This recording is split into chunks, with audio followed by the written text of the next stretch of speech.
And we back like bra straps. It is Voch Lombardi. You've seen the title of the video. You know what you're here for. If you're a part of the notification squad, you're here early. If you're not, you should stop missing out so much and just hit that little bell so you can be notified when I drop these random videos in the middle of the week just like this. Hit the like button and subscribe as well. Let's get into some of these edge players, man. We're doing the top 10. I think 10 is a good number. There are plenty guys though. There are plenty guys that we can talk about. I just feel like they didn't necessarily, super duper make the cut, so to speak. All right. So this video is sponsored by my damn self. There's a link in the description to my shop or whatnot. Go buy a shirt, man. Salute. I think all of my shirts are expressive. You know what I mean? The I watch film joint. You're basically letting other football fans know that you're a heightened football fan because you actually watch film. You study. You separate yourself from these other football fans, right? And if D-line film is pouring to you, hey man, go ahead and get you a D-line film shirt. You know what I mean? Express yourself. All right. So, honorable mentions real fast, right? I really like guys like Charles Omenihu from Texas, Charlie O. Really liked him. Just didn't make my way on the list. I know somebody's going to ask me about Chase Winovich. Hey, I can only do 10. Somebody's going to ask me about O'Shane Zimenez from Obscure State. I can only do 10. DeAndre Walker, Ben Benogu, guys like that, I really liked. They just couldn't crack this list. And I'll pretty much tell you the criteria that I have for this list because a lot of these guys are very similar. They have a lot of traits in common, but they're separated by small things and whatnot. And I'll really be breaking that down here. Thing about it is what I use to really separate these guys is consistency matters more now than any other video I've done. Consistency. What can I expect from you? What can I expect from you as a player? I took the approach of if I was a coach, man, who could I be most productive with today? You know what I mean? I mean, I want to teach you everything right now. I want you to have traits in place already. But then there are some guys who their talent transcends the skill that they have. Some guys are so talented that they outplay actual technique. You know what I mean? And some guys, I have certain intangible traits that outplay actual skill. I'll cross that road in a second and explain to you what I mean by that. Without further ado, man, let's jump into it and run it for the cardio, shall we? First up, Brian Burns, right? The one of the first words I said, man, was consistency. What can I expect from you play in and play out? And Brian Burns is kind of up and down. He's a very sometimes player. He's probably the most sometimes player on this list. Now, when it comes to Brian Burns, as far as his ceiling is massive. His ceiling is massive, but damn it, his floor is damn in China somewhere. It's like the floor, then it's the ground, then it's under the ground, then you go through the earth, and once you pass through all the rocks and the big hot thing in the middle of the planet, you end up in China somewhere. That's how low Brian Burns' floor is. He can be top tier or he can be garbage. It just depends on can he develop. Sometimes there are flashes of a top tier player, but man, other times it looked like he doesn't know how to play football, right? So you put him in the National Football League where everything's heightened, where everything's better, and you mix that with a little bit of his inconsistencies, man, you kind of have a little bit of a question mark there. However, I feel like if I was a coach, could I fix Brian Burns? I mean, I'm Voch Lombardi. I feel like I can fix everybody. But that bit of inconsistency really bumped him down this list. I know he's like top 5 for a lot of people, but golly gee, man. Come on, my dude. Ja'Kai Polite, man, he's having a rough little combine, ain't he? Luckily I ain't in the room. I'm just having a conversation based on the film that I've been watching. And as a pass rusher, he gives a lot of athletic ability, a lot of natural pass rush athleticism. I was talking to Lieutenant Dan one of these days, and I was like, man, Ja'Kai Polite got a lot of Tag McKinley in him, just doesn't really know how to fully play ball like he can, but he attacks, right? But and that's why I don't do player comparisons, because he's not flat out Tack McKinley. I think Tack was much better in the run game. Ja'Kai Polite disappears in a run game. You know what I mean? It's a combination of I ain't really trying to tackle that dude, mixed in with a little bit of motor, mixed in with a little bit of I don't know how to get off these blocks to go tackle people, mixed in with a little bit of when they're coming at me, they push me all the way out the way. You know what I mean? Like, he's a super polished pass rusher right now. Super polished? I don't know. We'll see. But he can give you value naturally as a pass rusher. He just knows how to do it. Great bend and all that. He's just not necessarily there yet, and that's cool, man. That's fine that he's not there. Okay. Watch this. Okay, so.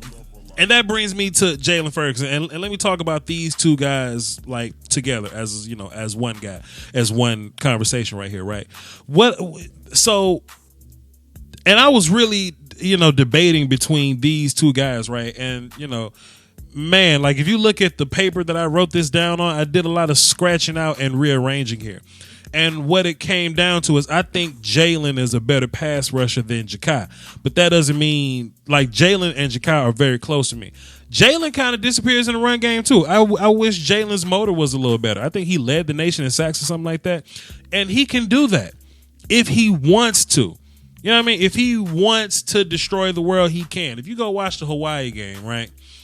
He kind of got a sack, and I was like, yo, Jalen, you can break the record. And he got sacks like he was breathing, right? Just easy, like he was breathing. I'm like, damn, dog, like, can you do that all the time? And after he got the sack record, we didn't see him no more. After he got his record, a good, comfortable, feel about the record, and the game was over. I mean, he wasn't really busting ass like that no more, man. Jalen is another guy that disappears from games. And what player am I getting play in and play out?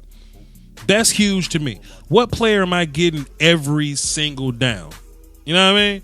And Jalen is another guy that really don't feel like going to go get the runner. You know what I mean? He had an okay Senior Bowl, but he was looking at as one of the guys that was going to make money. Peep this out. You know how let's go offensive line. Andre Dillard, right? When he came in, it was like, okay, Andre Dillard, you're right in the middle. You're not considered a great prospect, but you're not a bad guy, right? Make your money.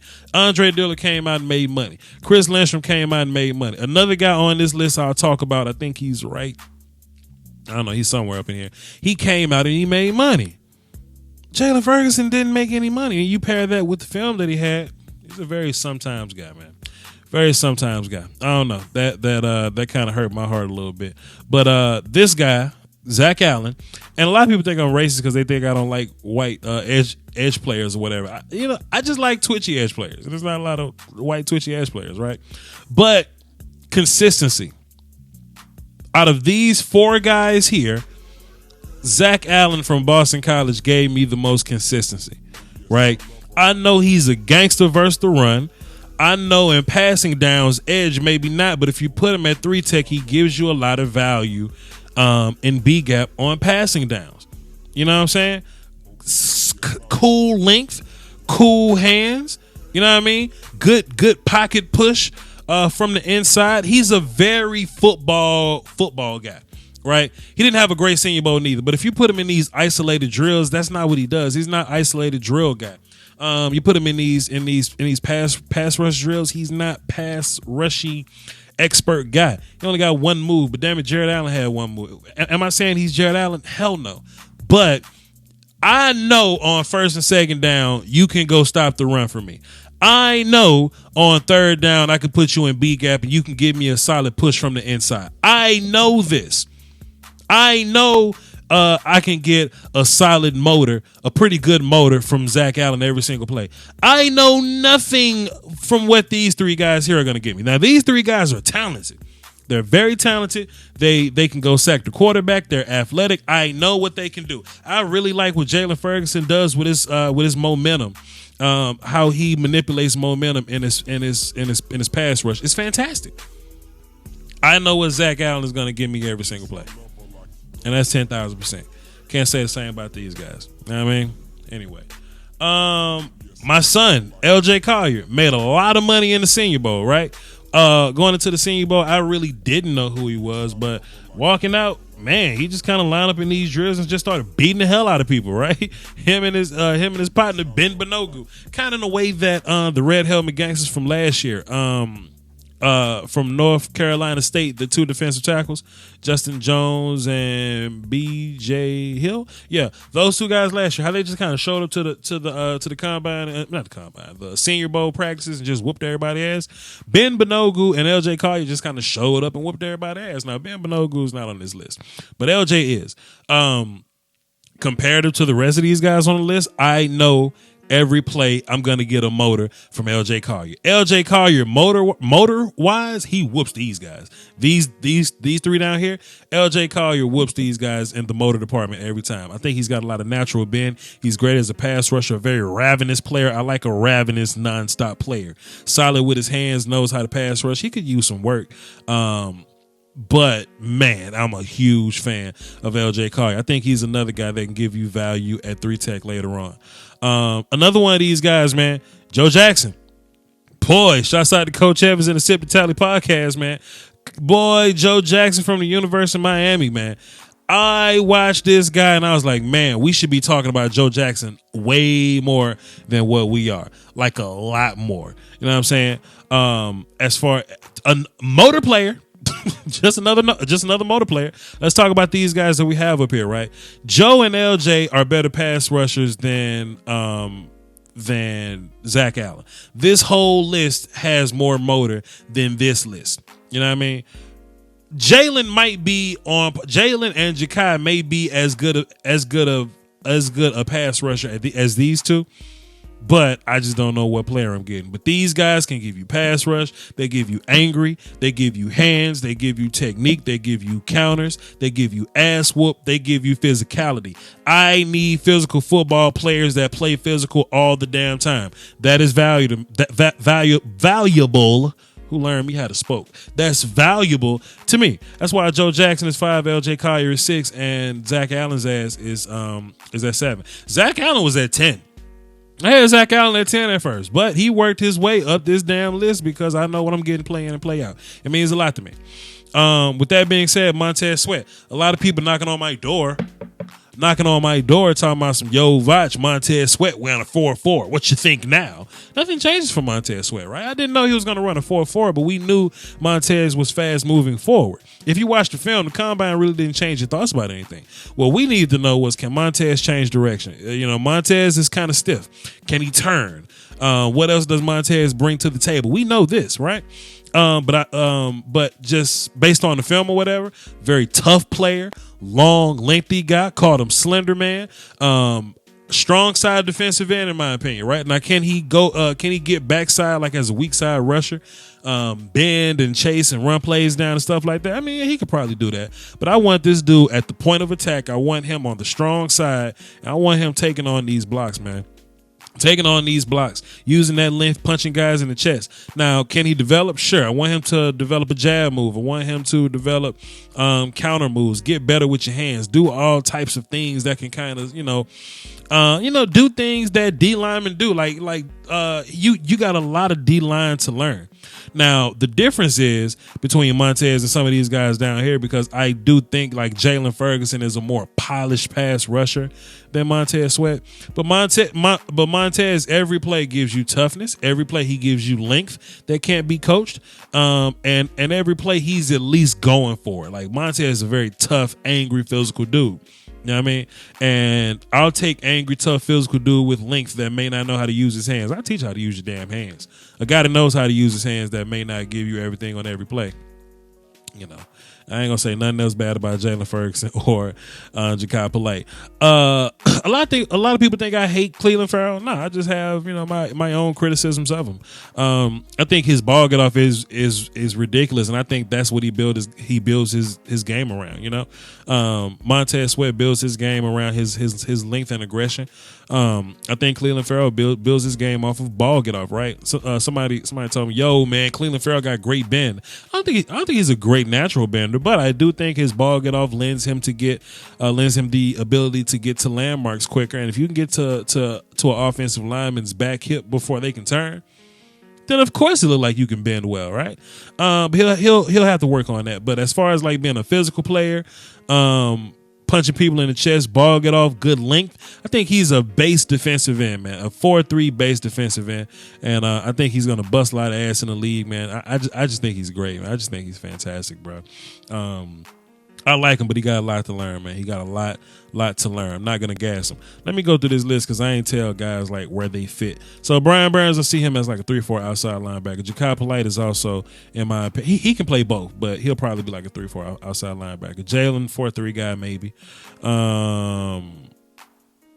Zach Allen, I see him with his hand in the dirt, whatever system that he's in, but I do think he can punch, read, and two gaps. So 3-4 defensive end for Josh Allen seems good to me, and also in 4-3, he can also play defensive end there. Both these guys can play defensive end with their hand in the dirt, but I think Joe can play some linebacker. I don't know if LJ can. At TCU, LJ stood up some, but I don't think he'll be standing up on the next level. Montez, I say put his hand in the dirt, man. A lot of people want to put him at linebacker because he's a bit slender, but I don't think he changed the direction well enough to play linebacker. You know, put his hand in the dirt. In a 3-4 system, I'll still say, yeah, put his hand in the dirt. Yeah, whatever. Do that. I don't care. And Cleveland, I think, is a base 4-3 defensive end. That's just my thoughts on that. Josh Allen, man. We know Josh Allen. Josh Allen is my number 2 guy. A lot of people looking at him as a regular linebacker. They're saying, hey, if outside linebacker don't work, go play Mike or something. Like, nah, go put your hand in the dirt if that shit don't work. Just let this dude pass rush. Like burst, good bend. I like bendy players. I like twitchy, bendy players. Athlete, hands, technique, can cover, can run. Man, good size or whatever. I'm a huge fan of Josh Allen. Y'all go watch my film session on Josh Allen. Now, is he the second best player in the draft? Like I see a lot of mock drafts mocking.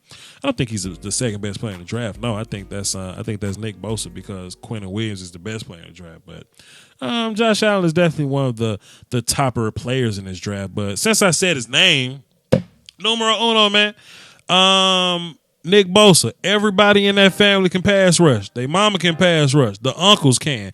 The dog. If you go play fetch with the dog, his ass will bend before he jump and get the stick. And Nick Bosa is not, he's no exception to this rule, man. Nick Bosa can rush his ass off, and he might be a little more athletic than his brother. Great hand placement. Are his hands better than Joey's? I don't think so. I think Joey has better hands, but I think Nick is more athletic. And I like athleticism, but I like hands as well. I like nuanced hand guys, right? Only knock you're going to get from Nick Bosa is like, he's going through like an injury deal or whatever. People are checking up on his medical stuff. That's what the combine was for. But just based on the film, man. Knock it out the park, man. I know a lot of people in the top, top picks, they want to trade out and do stuff like that, man. Like, bro, go get this dude on your team and not worry about D-line or edge for the next 5 years, Then you can be like Cowboy fans and, like get a great edge player and then not be sure if you want to pay him. You know what I'm saying? Anyway, hey, man, thanks for tuning in, bro. It's Voch Lombardi. So we've gotten our big boys out the way. The edge guys, the defensive tackles, offensive line. We've gotten those guys out of the way. So now we're going to drop a lot of film on skill players, a lot of running backs, a lot of receivers. I may drop some tight ends and whatnot. But that's and DBs too. And DBs, that's where we're at film wise. And once I get those film videos out, I'll be doing the rankings on those. Let me just cross this road and tell y'all something, man. Don't just be thinking because I haven't done a video on people, I haven't watched a film on them. I've watched a gang of film. I just can't do a video on every damn body I know. Even though I do give the most videos, I show the most film out of the YouTube draft guy community or whatever, but come on, man. This ain't no conversation. Hey, y'all hold down for the Doski Woski, man. Don't forget about my shirts. Go support. Follow me on Twitter, VOCHLOMBARDI. There's a link in my Discord. And hey, man, I appreciate y'all for being here. The Peasky Whiskey is free, y'all. Salute.